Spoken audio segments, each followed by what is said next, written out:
We are live. Welcome to my completely spoiler-free review of Agents of S.H.I.E.L.D., the MCU adjacent show that ran 2013 to 2020. So I say no spoilers. No spoilers for the show itself. I will spoil the MCU and possibly adjacent stuff leading up to when it first premiered, when the pilot premiered, but there will be no spoilers for the show itself. But it's one of those pieces of media that's very difficult to talk about without spoiling at least something from something leading up to it. The show is rated TV-14, so will this video be. And yeah, I absolutely love this show. If you want my spoiler-written thoughts, wow, on... I mean, I've only been calling my spoiler videos thoughts videos for 15 years, so it's still new to me. If you would like to hear what I have to say about specific individual episodes, there will be a link in the description box to a playlist that has every single video I've done on this entire show, which means one episode talking about, in detail, every single episode. One video per episode. Yeah, there we go. Grammar. I think I will start by saying that I mentioned that I'm not spoiling anything about the show, but it is not a spoiler to say there is a non-zero number of things that were reasons why this... Yeah. This was a bit of a gamble when it came out. Like, it made a lot of sense to make a show because people loved S.H.I.E.L.D. If you liked... Yeah, if you cared about the MCU, you probably were like, oh, S.H.I.E.L.D., that's so cool when they pop up, you know, sometimes they play slightly different roles. They're sort of antagonistic in Thor, for example, but yeah, you know, they popped up at least once everywhere in Phase 1, and this show premiered, you know, not very long after Phase 1 ended. But there was at least one thing that made it a gamble, and ultimately I'm glad that they did make it, because I did end up really loving it. There are things where you can tell they're working around certain things, and some people found that deeply frustrating. So if you are familiar with the MCU past the point where this started, you might already be aware of what I'm referring to, and what I'll say is I thought they did as good a job, better than as good a job as one could expect from them, given the circumstances, and I found the entire show well worth watching. I guess this is a perfectly decent time to say, yeah, did I already mention? I love every single episode, you know, whether we're talking season openers, season finales, or the overall seasons. I think all 7 for all 3 categories are winners. I think that is... Yeah, that brings us to... So, one major strength of this that none of the other recent Marvel live-action shows has is that the powers and abilities come from a lot of different sources, where some of the other shows, you know, it's mutant, some it's an industrial accident. Right, and yeah, I'm not talking too much about the MCU Disney Plus exclusive shows, the ones that didn't exist before they hit Disney Plus. A bunch of these are still on Disney Plus, but they were originally elsewhere, you know. But yeah, you know, here it can come from pretty much anything that had been established in an MCU movie that had come out before the episode that a power or ability is introduced in, or even something that hadn't appeared elsewhere in the MCU up to that point at all, and they get a lot out of that. There's a number of times where, you know, we're trying to deduce, as the characters are, what is this? You know, is this... And you know, some of us are sitting there, you know, with comic book knowledge, and like, I think you'll find that that's probably going to turn out to be this thing. And sometimes we're right and sometimes we're wrong. And I really appreciated that. I was surprised many times by this show. So, the sexualization does sometimes get gratuitous. It doesn't always serve to establish or develop characters or relationships the way that it tends to on Marvel Netflix or Netflix Marvel. I can never remember which of those two is the right way to say that. I think there are certain strengths to these network TV shows where you can have 22 episodes to a season. Not every single season of this did end up having that much, but most. Compared to shows with shorter seasons, you can grow characters significantly over the course of even a single season of 22 episodes. And these are very focused seasons on this show. Another strength is that with more episodes, there's an opportunity to feel things out, let the show develop its identity, find its footing, figure out what they want to do with plot characters and such. And certainly there were things that changed.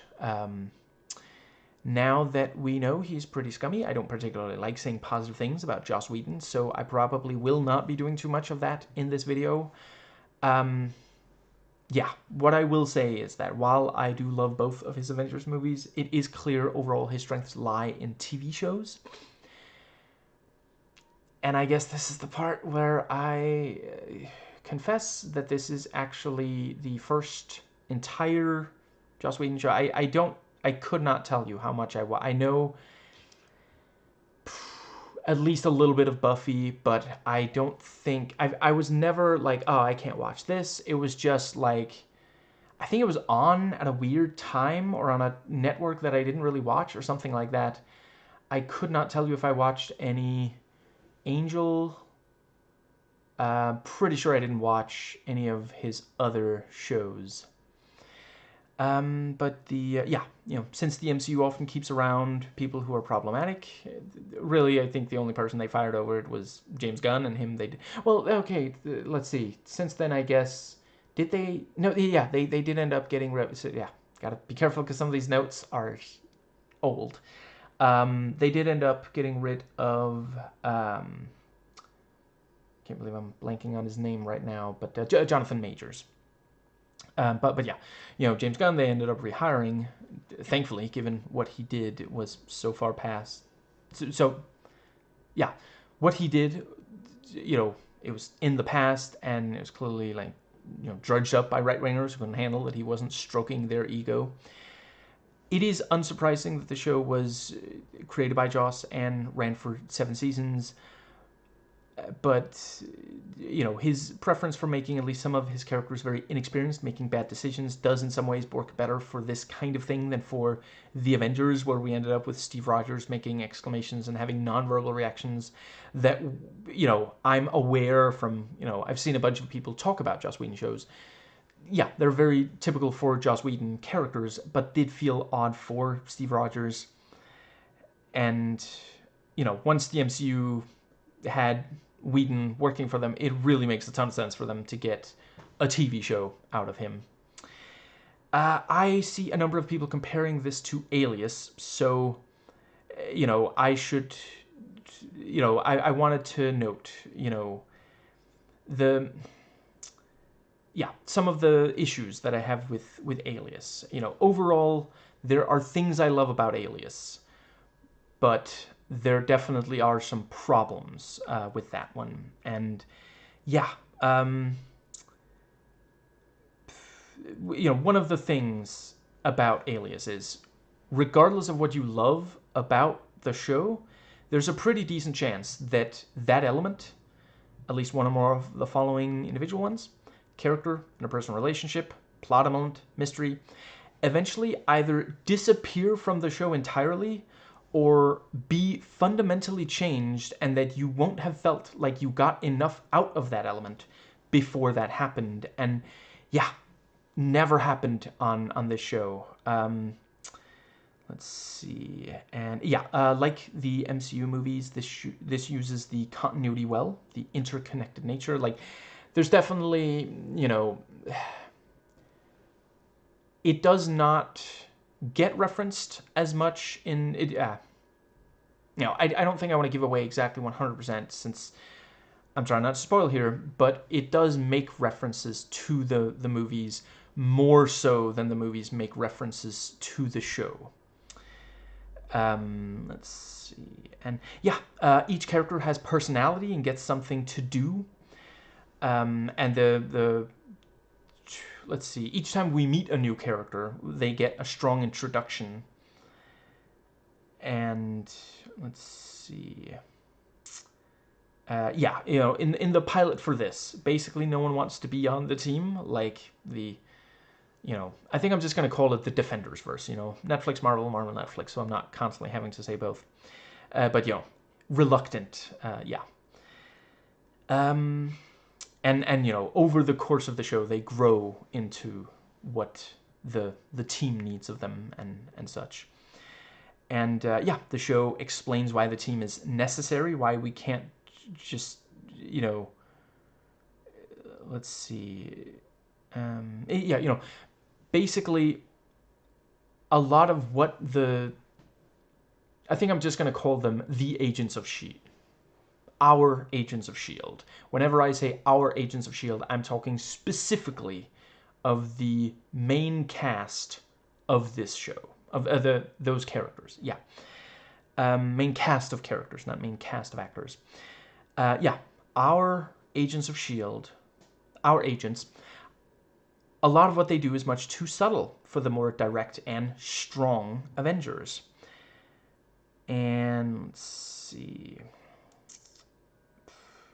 Yeah, so I did touch some upon the sexualization. A little bit more on that. It does make me uncomfortable that several of the female characters are unnecessarily sexualized. Several of them sexualized against their will. There's references to, the character of Skye apparently at one time having been a groupie seemingly of Stark, or at least trying to be, possibly failing at it, considering the misogyny of the Iron Man trilogy.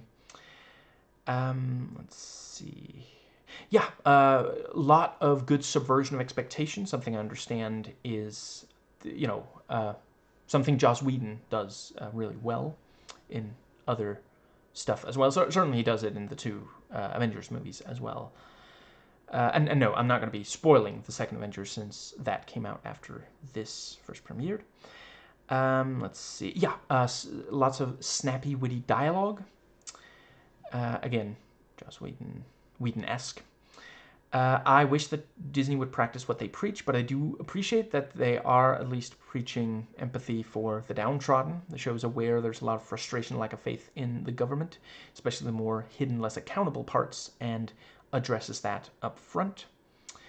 And yeah, basically the character of Skye is there to appeal to young left-wing viewers with her age and sensibilities. She's a hacktivist, basically dangling the promise that the show will not try to let the man be victorious and go unchallenged.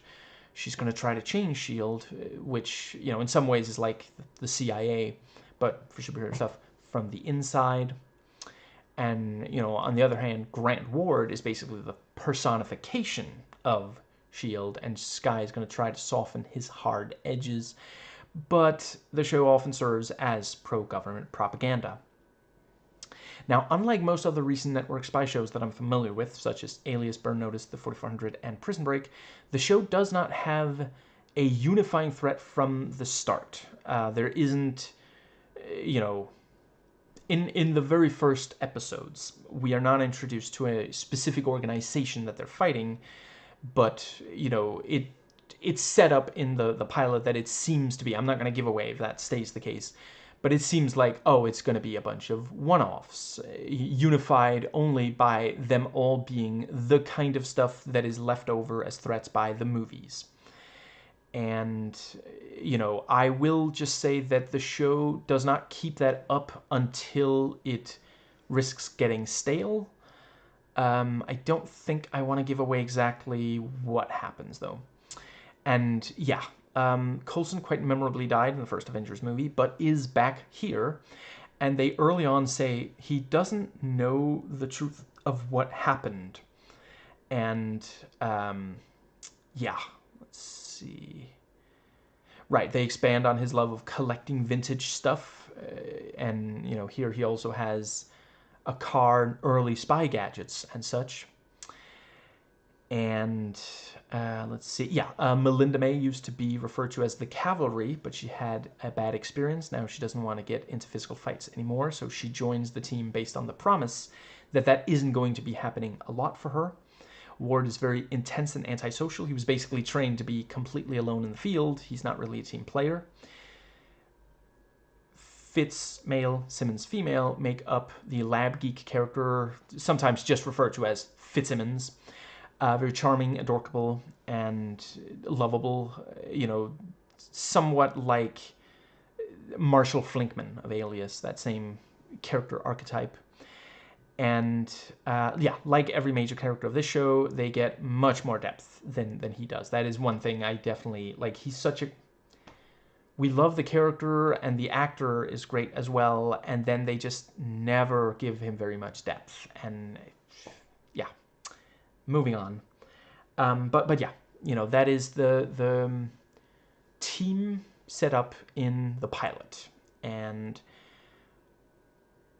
I think I've hopefully made clear, you know, there's room for all of them to grow. You know, it would be really boring if, like, that's the thing. Grant Ward, there's a lot of shows that would treat him as, well, character arc complete, right? I mean, he's perfect. No, but, you know, but this show acknowledges, no, that doesn't actually, you know, for one thing, it's not interesting if the character starts off perfect. You know, it worked for Steve Rogers, but a lot of the time, he's the exception that proves the rule. Let's see, there's a YouTuber who just made a video about Steve Rogers' character arc, although note that it does spoil all of the movies that he's in, but I'm afraid I forget his name. It's Elvis something. It's not Elvis the Alien. It's something like when the character is so boring they actually become interesting, or something like that. It's worth a watch if you've watched the movies. Anyway, yeah. Yeah, Grant Ward has to, he can't remain the exact same. And yeah, all of them, there's something there that, there's room for growth, and there's also a clear core to the character where we, I care about every single major character on this show. I mean, I'm sure there's some one-off where if you brought them up, I'd be like, I forgot they were on the show, and no, I guess I wasn't that invested in them.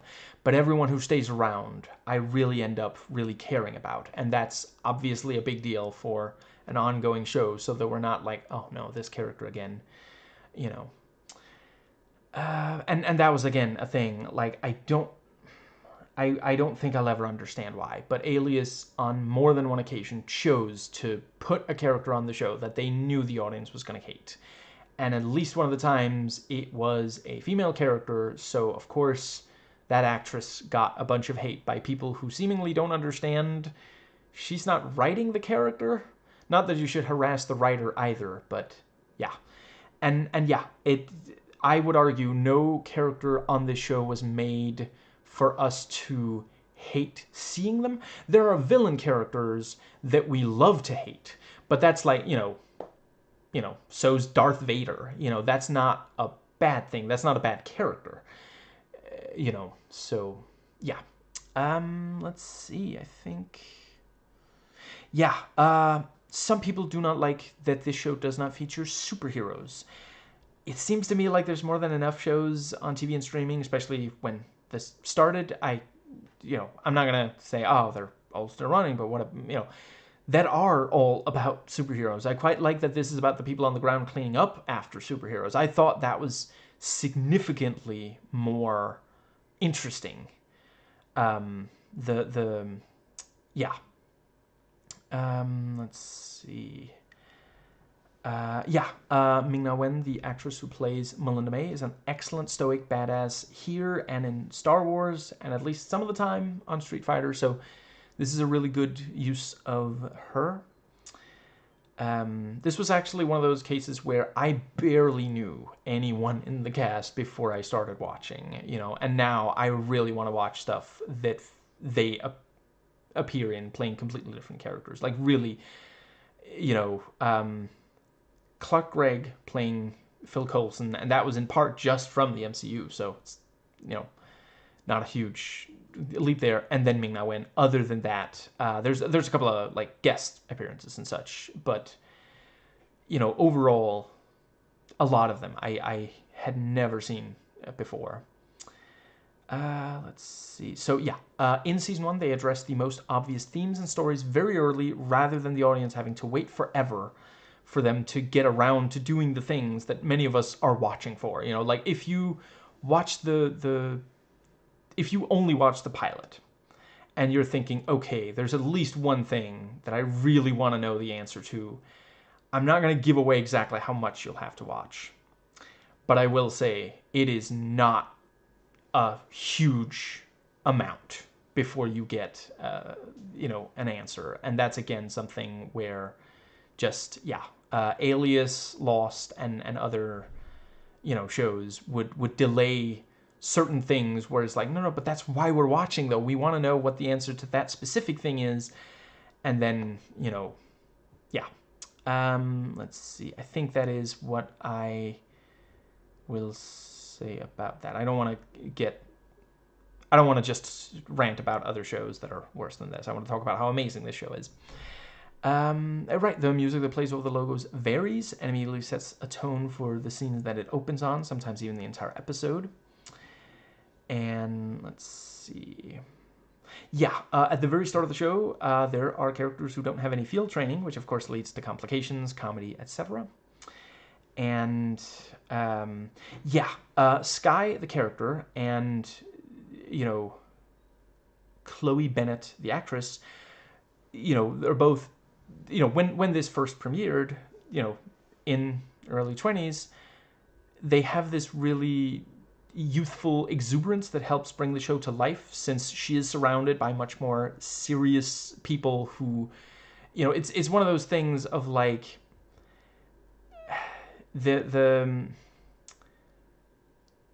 I appreciate it doesn't work for every single show, and sometimes, like, I think a case could be made that some of the more annoying parts of NCIS, a show I used to watch, I must have watched the first like 3 or 4 seasons of it. You know, sometimes the character that's supposed to be like the quirky, the more young and not super serious one, you know, in that show it's Abby Shudo. I have nothing against the actress, and I do think she did what she could to make it work. I think they pushed some of the quirk too far, especially as it went on.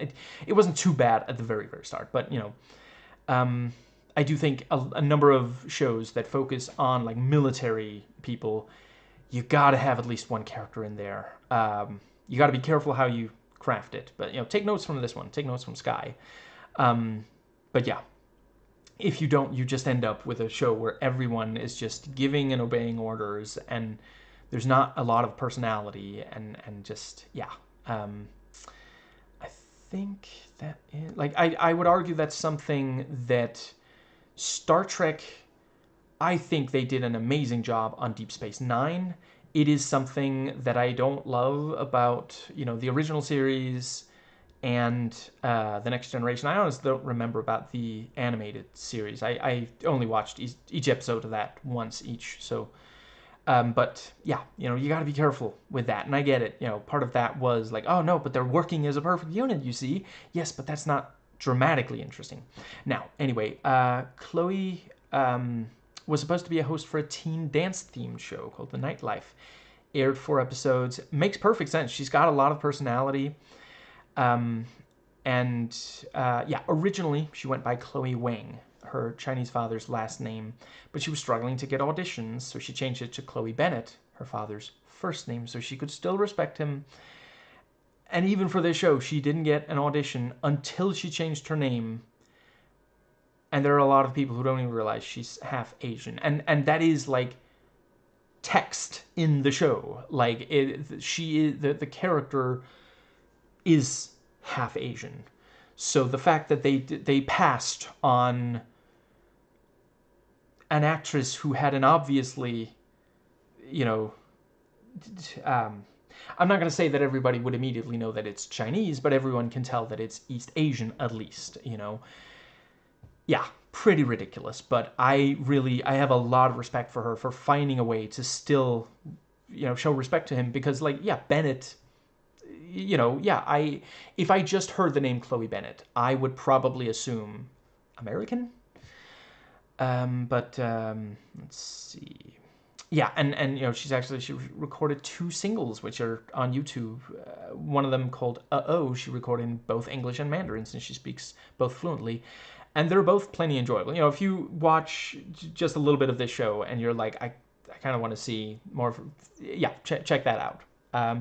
Do also be aware, I don't know if she still does. I don't think I want to know. But there was a time where she defended, let's see, I want to say it's Logan Paul. I don't know how anybody can keep the 2 Paul brothers separate. I guess some people want to. I do not have enough respect for either of the Paul brothers to... and I suppose this is a perfectly decent time to, if you don't mind, there's some kind of edgy humor in it, and I know, I'm supposed to recommend videos that are old, whatever. John Cozart did a video, was it like, we wrote a song based on Logan Paul's tweets or something like that. Him and, I want to say her name is Melinda, who used to do Twisted Translations or Google Translate Fails, something like that, yeah, I appreciate that. I like being able to laugh at the Paul brothers. I think they deserve it. And another thing that's good for that is the review one of them wrote of Nope. I don't think dude was trying to be funny. That was hilarious. That, like, wow.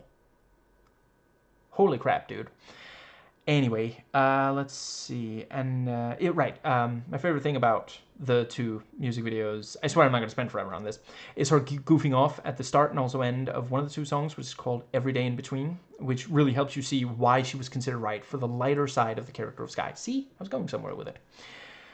And yeah, early on, there is this, Freak of the Week setup, somewhat like what I hear X-Files is like. I can never remember. I think I may have watched, like, at least part of one episode of that show. I have no problem with that show. I just haven't watched it. Yeah. And also the 4400, government agency dealing with some kind of unexplainable phenomenon, and let's see. Or you could also think Heroes, if the TV show Heroes. And suddenly I can't remember a single actor who was on that. It was about the Petrelli brothers, among others, and Cheerleader. And Thomas Dekker was on it before, not the biggest role, but that was before he got on Terminator Sarah Connor Chronicles. But yeah, Heroes, if the focus was on the organization instead of the superpowered people. You could also call it a procedural. Imagine like CSI, but instead of a murder, it's something weird that the government is going to investigate. And yeah, I think that was a really good way to start it. I'm glad they didn't stick around with it forever. There is definitely an issue with certain actors being kept around because fans and creatives alike really love them being on the show. Sometimes the writing has to bend over backwards to keep them appearing. And that ultimately didn't bother me personally that much, but I get why some would. Like, it definitely is something where, you might be watching and be like, okay, there's no way they would be able to come back from that, and realize, oh, it's because the people behind it, which, it's one of those things. This is a show where a lot of the time it feels like the writers kind of get out of the show's way and just let characters do and say what they would based on their characterization up to that point, and let things happen in the plot based on what makes sense more than, it would be so cool if then this happened. There's some of it would be cool if then this happened, but they tend to, create a scenario where that arises organically. But there's definitely times where it's like, this would be a really cool, Let's see. And yeah, unlike something like how Scrubs did with Dr. Cox, though characters grow over the course of the show, they, in my opinion, never get pushed too far. They don't get to a point where they feel like they're just there to pander. None of them are overexposed. Though an argument could be made that at least some of the actors are. But yeah, and I would argue there's no, let's see, Flanderization. I think it's, this thing of like just having a character just become the one trait that audiences or writers really like them being. There was always depth to the ones that appear a lot. The ones that could get a lot. I really appreciate that though the team we follow are mismatched, by design, no one is just a tourist. Everyone has something to contribute. The show tries and generally succeeds to make us care about our agents, sometimes put them in a position to the overall, let's see. Yeah, at times, they almost feel like renegades working on their own. And this is one way that it avoids feeling like government propaganda, even though, in some ways, like, it is. Let's see, yeah, like there's this thing of, the American identity being built around the admiration of either one brilliant individual or a small team of them whilst mistrusting systems and organizations, especially the government. Over the course of the show, it introduces characters with superpowers or the like, places, organizations, and a number of them are, of course, from the comics, and the audience will hope they come back later in the show. Let's see. And, or let's see, the right, might be in a different piece of media, or, might hope they don't reappear, and presumably the creatives will do one or the other based on, social media response. There were definitely characters where I was like, oh, is that character already gone from the show? But I never felt like, wait, that character's already gone from the show, but there's so much unfulfilled potential, though. Again, Alias. Let's see. Right. Yeah. The show does well at following up on what it sets up. If there's a plot thread, they're set up in one episode, it will follow up on it not very many episodes later. And yeah, I appreciate that of the 6 leads, 3 are male, 3 are female, but 1 Asian woman, 1 half Asian woman. Was it really necessary for the remaining 4 to all be white? But there are, the show does make main characters of other people of color, just not right away. And let's see. On at least one occasion, one such is characterized as being more angry and passionate than the white characters, which is a stereotype that goes back to the days of slavery, which was in part used to justify violence against them. So it is ugly that it, persists, though I can definitely see an argument for the characters of this show and the actors trying to reclaim it and make it positive, because their passion does not lead them to be out of control and untrustworthy any more than the white ones. And, people of color are, of course, human and can have weaknesses. I don't think, being white, pasty, myself, I am not the right person to, like, really make a judgment call on that. I'm just saying I hope that it is trying to reclaim it. And I do definitely think there was no character here on this show that just felt like, oh, they're afraid that if they give someone from that minority group a weakness, that people are going to say, oh, no, you can't have negative depictions of, for example, women. And, this is a progressive channel. We support women's rights as well as women's wrongs. It is not Jessica Jones. It doesn't go anywhere near that far. But yeah, you know, I would say everyone... I don't think I can really think of a character that has enough screen time for them to develop one that didn't end up having some weakness or some character flaw that, you know, they had to work on or something. Let's see.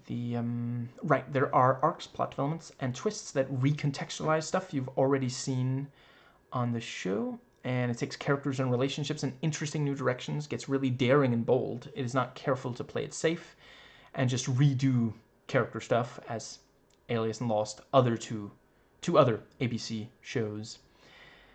Yeah, over the course of the show, major characters can go through a lot of growth. Some of the good guys may reveal a dark side. Some of the bad guys may reveal layers not immediately apparent. May even take steps to redeem themselves without the show ignoring or retconning the evil things that they did, which I really appreciate. There were several times where I was like, oh no, is that character gonna do that? You know, but in a good way, like not upset that was where it looked like they were going, but like legitimately shocked in a good way. Very effective editing with intercutting. Some eps use manipulation of our idea of when certain things are happening in relation to other things. The dialogue from one situation will play over another in a way that really informs how we feel about the second scene. Like, it's a show that really takes full advantage of the different, you know, as much as the budget allows for, which tends to be quite a lot. You know, yeah, the different tools of filmmaking. There are several characters where you're not completely sure whose side they're on, and if they're maybe going to switch at some point over the course of the run. Some of the most interesting characters get to stay around for a while, and they keep thinking of compelling ways to use them. There is at least one ancient mystery that I found to be more compelling than on Alias. Pretty much every single antagonist character is someone that we really love to hate. Many of them are interesting. And let's see. Right, interesting, compelling characters that we want to learn more about and appreciate understanding. I'm not sure any of them are just like betrayed by the writing. They may change, but it will be in a way that feels natural. Some of the villains will enter new phases. They'll change who they're working for, keeping it interesting. Although the main cast of the two shows are roughly equivalent, the show does a much better job than Alias of giving every major character something to do, putting them through the ringer emotionally and exploring them instead of centering everything on the main protagonist and having everything relate to her. And no, I'm not just saying that because the main character of Alias is a woman. Like, an argument could be made that the main character of this show, like, it is really an ensemble piece, but if there is one like real protagonist character here, I think a strong case could be made that it's Skye. She's certainly the audience insert character. You know, I already mentioned, you know, she's left wing. A lot of fans of the MCU are. I'm not saying all, sadly not all, but the one of the things that makes her the insert is that she's the one who comes to S.H.I.E.L.D. from the outside. You know, everybody else that's on the team, at least at the start, is actually, you know, has been working for S.H.I.E.L.D. or just got recruited or something along those lines, you know, but she, yeah, hacktivist, you know. And, yeah, as I've just said, I think her character is great. But it's one of those things, like, you gotta let other characters get the spotlight. And I say that for shows that center exclusively on male characters as well. And let's see. Yeah, every regular character, all the ones who appear in almost every episode for at least some seasons, has some expertise. Most of them do believe that S.H.I.E.L.D. are doing good, but they're not, you know, yeah, they're not team players. They're inexperienced in the field. They do not want to be in the field because they had bad experience in the field, stuff like that. And this is, of course, very cliche, very stereotypical for shows like this, and I sincerely doubt that it happens very often in real life, at least with so many people all at once. Like, this is a team made up of, you know, people who all have some kind of, yeah. but it does make them inherently more interesting characters than a number of the regulars from Alias, the 4400, most procedural shows that I'm at all familiar with, and it does top something like Burn Notice. I mean, it's not Guardians of the Galaxy. They're not anti-heroes coming together for a good cause. They tend to already believe in the cause to begin with, but still. Let's see. Right, so I already mentioned some of how Skye works well as an audience surrogate, but yeah, right, she worked really well specifically for young women. She's going through things that, though not always a one-to-one, do work as an allegory or metaphor for what young women go through. She's uncertain about what exactly she wants to be, what her role is. Let's see, she wants to do good, and may change over the course of the show what she thinks is good. She's not sure if she wants to be just like her parents, and let's see, but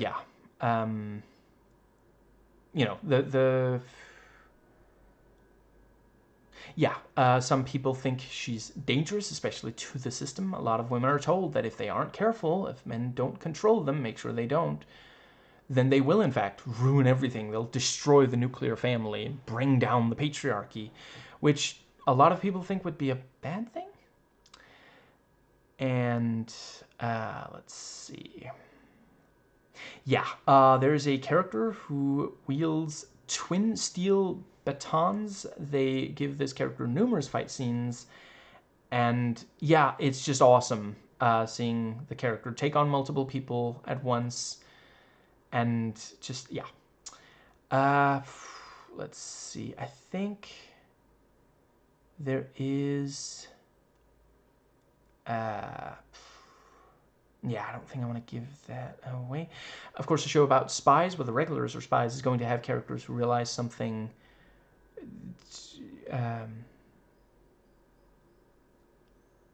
realize something or processing something, but have to hide it from other characters, which requires very subtle acting, and absolutely everyone here is up to the task. They meet the challenge head on. Let's see.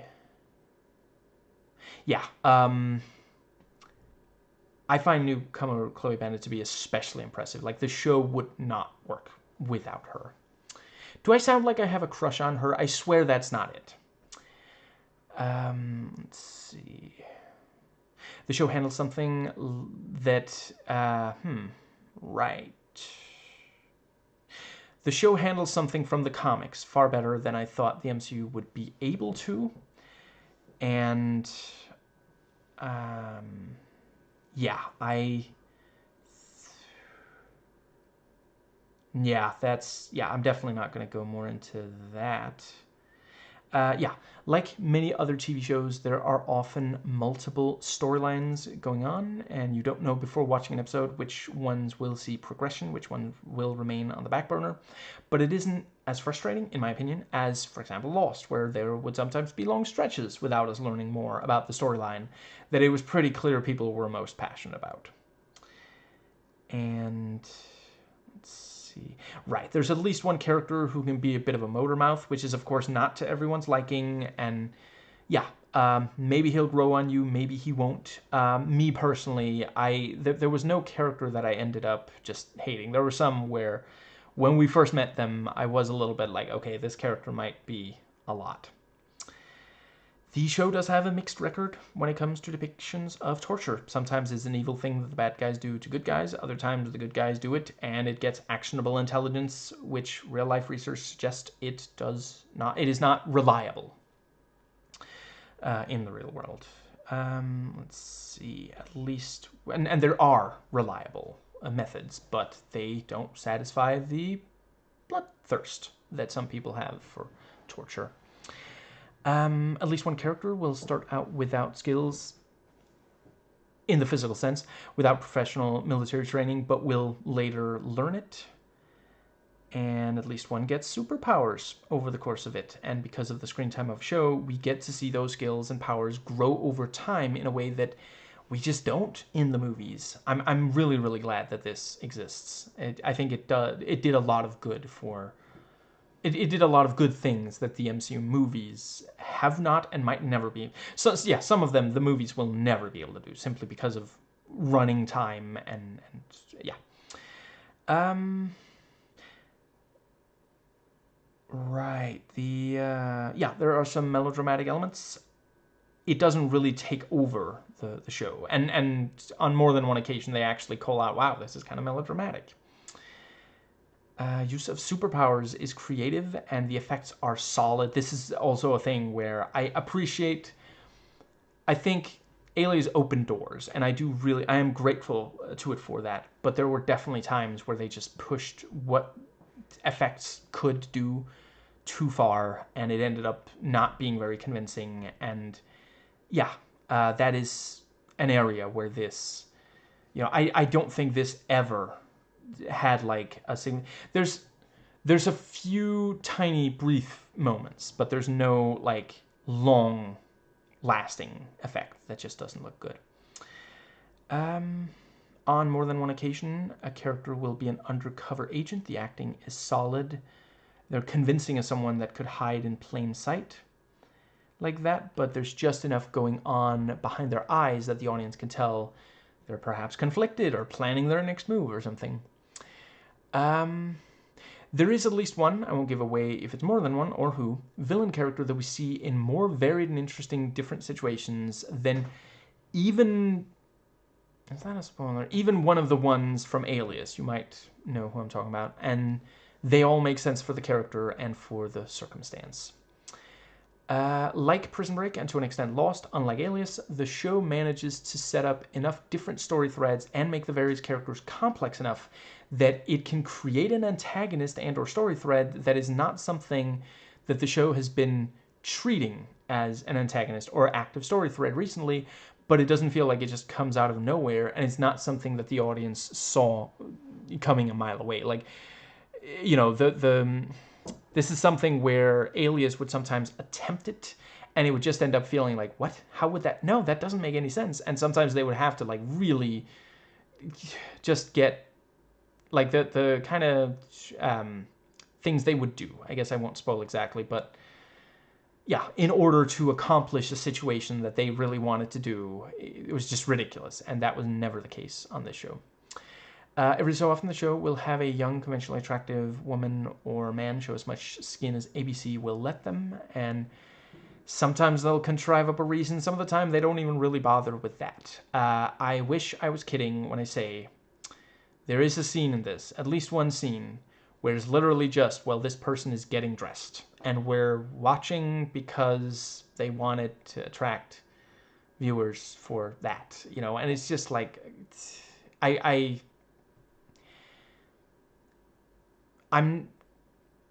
appreciate that there are some pieces of media where that kind of thing can work. I don't think it felt really incongruous with the other, yeah. Like comparatively, I don't think the show particularly often will like say, oh, this character, like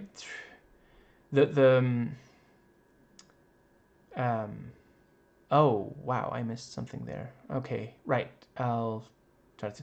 Yeah. Like I mentioned, it happens every so often, but it's not like constant. There are shows where it's like, okay, we gotta get. I mentioned Star Trek before. That is one of the, I haven't watched New Trek. I stopped watching Star Trek. What was that one called? Enterprise. I've watched all of Enterprise, and then I haven't watched past that at all.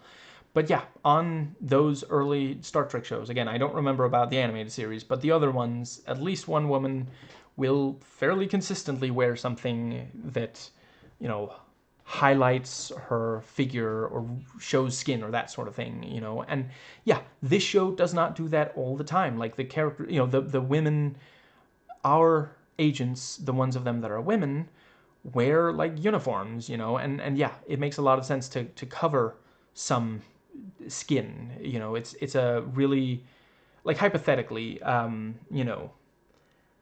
if they were to fight, if they were to participate in a knife fight, it makes more sense to not have bare skin, because bare skin to knife contact can very quickly, really take the focus away from the fighter, so you'd rather have something that covers the skin so that hypothetically the knife would have to start cutting through fabric, so you're working to prevent them from cutting through fabric. And that also makes it more likely that they're going to go for some, for example, the face or something. And then you can focus on protecting the face instead of having to worry about, for example, bare arms, On more than one occasion, the show straight up dips into intense body horror territory, and it is glorious. Like, the age rating thing, like, they go further than the movies had at this point. And really, it's like with some of the recent movies, very recently, they started actually, let's see, I guess it's really so far only one, but they put out one R-rated movie, Deadpool and Wolverine. That one does, of course, have some pretty intense stuff, but before that movie, the movies didn't really go as far as this show sometimes does with, the show is honest about the fact that in America you are much more likely to be the victim of domestic terrorists who hate minorities compared to Islamic terrorists, and it's not even the only MCU-adjacent show to acknowledge that, so very nice. There's exploration of free will versus determinism, and they get into some really complex topics. Decent amount of depth. The show was willing to criticize Trump while he was in office and really didn't pull its punches. Like, that was also a thing in the first term. We're not, so far in the second term, they're not going anywhere near as hard. But yeah, if you go back and watch some of the movies, notice the villains from, I'm not spoiling since that came out after the pilot of this premiered, but yeah. Let's see. The show has a lot of my favorite arcs, and characters each get a major arc, grows and changes over the course of it. Let's see, and right. I think I'll just say that there is exploration of issues experienced by a lot of real life people that we're not seeing anywhere near enough of in recent media, and that will probably has probably set off a bunch of the anti-woke chuds. Let's see. I think, does that cover? At least one character changes in a way that is somewhat analogous to transitioning for trans individuals, and they explore things such as deadnaming, bigotry, including civil rights violations, adjusting to one's new identity, finding joy, pride, and happiness in it. Just wonderful stuff.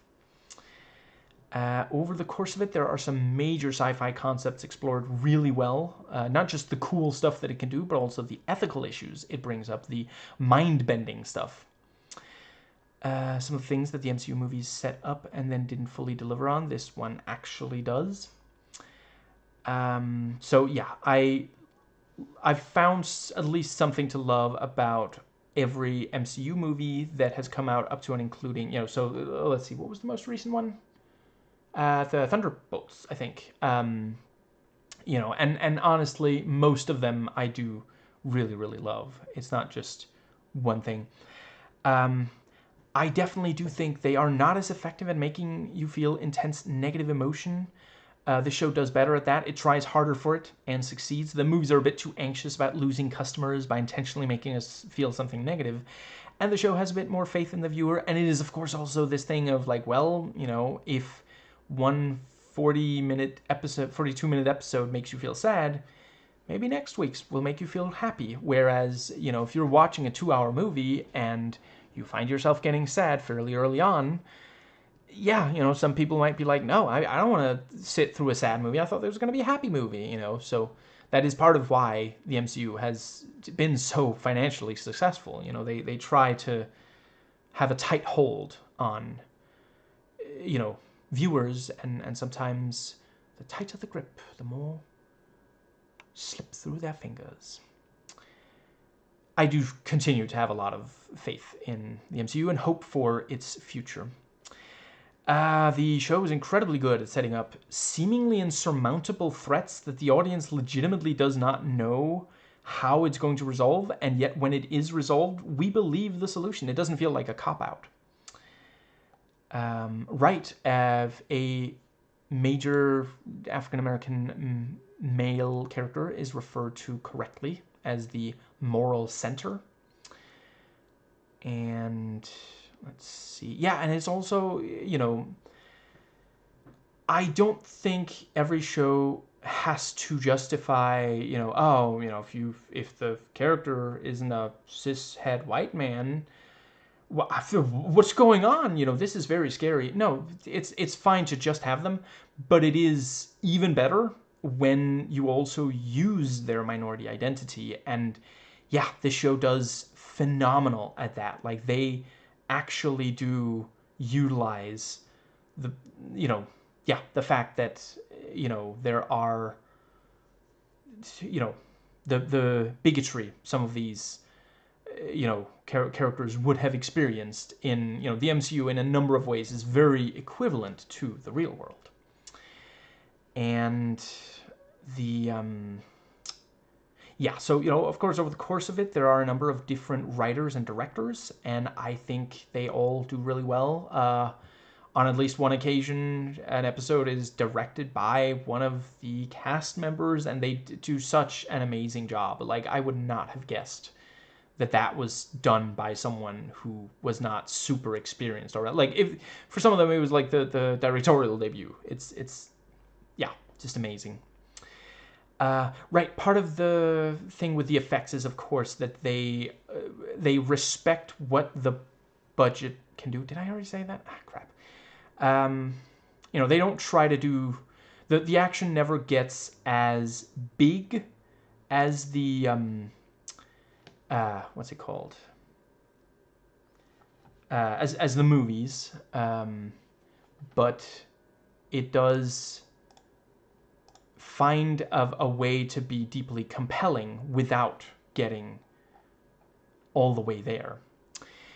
Let's see. I'm just gonna real quick skim if there is. So yeah, the writing has a lot of psychological accuracy and authenticity. The level of detail is very impressive, and it is, of course, in part because they have to tell, a more or less full story in 42 minutes. So they have to, and also struggle against, every let's see. It's been ages since I watched TV in America.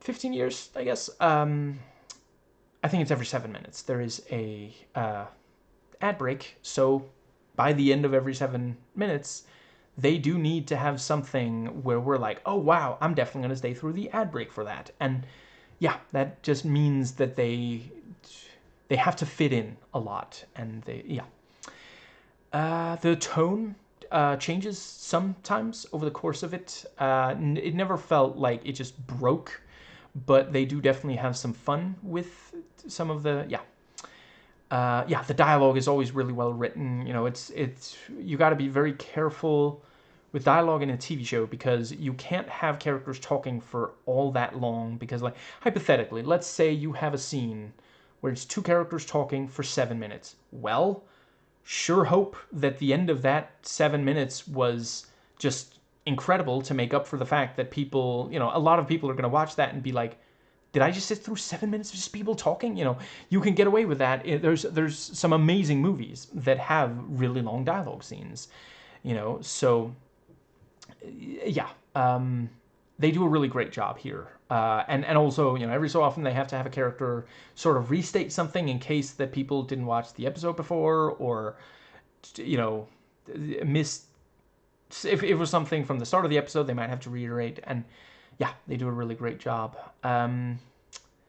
Let's see. The really great production value. There's some great location shooting and set design that really makes it feel like this is a full world.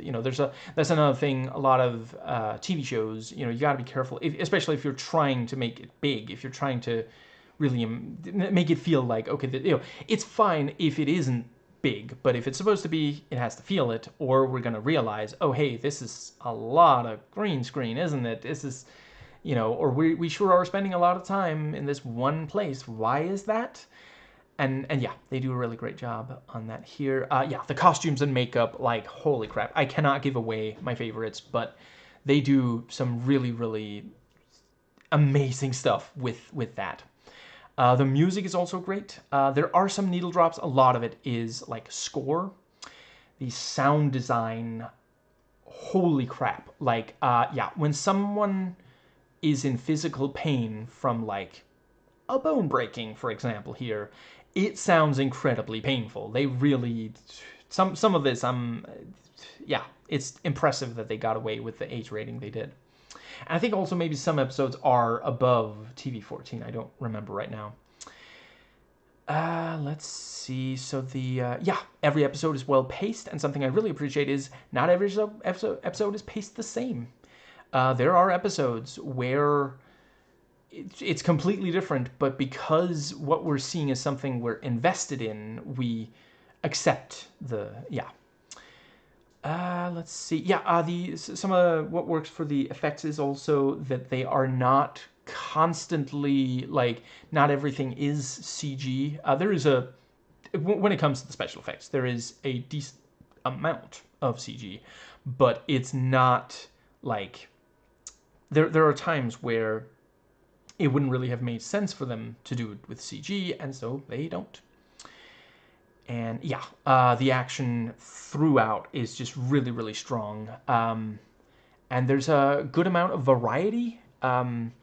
Chases, fights, shootouts, use of superpowers, including, yeah, I already mentioned sometimes they get very creative with that, which is, again, something, I'm so glad that we've finally gotten, comic book adaptations that do really, really creative superpower use. It's one of my favorite things about the comics. Obviously not the only amazing thing about, character stuff and such, and exploration of, compelling themes and such is also among them, but I've found non-comic media that has those things, right, and it also takes advantage of the fact that it is, in part, comic booky, so, yeah, we can have these ridiculous, like, really, involved, complex situations that you just don't get outside of stuff that's inspired by comic books, or also video games, which is also not to diss video games, obviously, but, yeah, it's, for so long, like, I remember being a kid and watching TV shows and being like, this is nothing like my comic books. Why am I not just reading my comic books again? There were times where I would be just turn off the TV and just reread a comic book, because at least there it got into this, like, imagination stimulation kind of thing. I think that might just about cover. Right, that brings us to, yeah. So, my ranking of every single pre-Disney Plus, that part is important, live action, that one is also, MCU or adjacent show that I've watched by now. So, there are some that I haven't gotten around to yet. I'm trying to watch these in the order that they aired. Occasionally I screw up. Did last season of Legion before I was supposed to, I think. But yeah, anyway, I've ranked these shows worst to best, keeping in mind I love all of them, other than Inhumans. They're all amazing, other than Inhumans. I'm ranking how much I love them, not whether or not I love all of the ones that are not Inhumans. And yeah, let's see. Was this one where, yeah, ultimately, yes, whether we're talking the overall season, the season finale, or the season opener, the ranking is the same. Inhumans, Iron Fist Season 1, Daredevil Season 2, The Defenders, Agent Carter Season 1, Agent Carter Season 2, Cloak and Dagger Season 1, then 2, The Punisher Season 1, then 2, Iron Fist Season 2, The Gifted Season 1, then 2, Legion Season 1, 2, 3, Daredevil Season 3, Luke Cage Season 2, Luke Cage Season 1, Daredevil Season 1, Jessica Jones Season 3, Jessica Jones Season 2, Jessica Jones Season 1. Can you tell I really, really like Jessica Jones? And yeah, I gotta say, at the very, very top of my ranking, and I swear I've really tried to be impartial. As mentioned, like overall, there are things that I where I prefer the Jessica Jones, the 3 seasons of that. But overall, at the very, I guess I'll just briefly say, part of it is the pacing.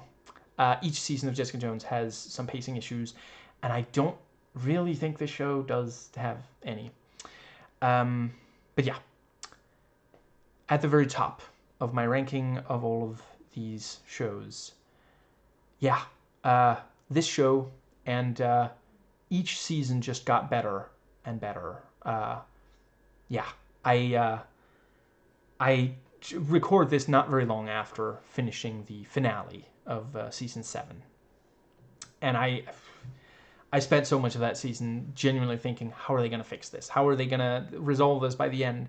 And then we got there, and it was like, I mean, I don't really blame myself, which I do for other things, but for not realizing how they were going to fix it. But if I had a hat, it would come off to how good of a job they did at actually resolving everything. I rate this 10. The show doesn't make me irate, but my rating of the show is 10 deeply compelling explorations of comic book stuff through the lens of the Agents of S.H.I.E.L.D. out of 10.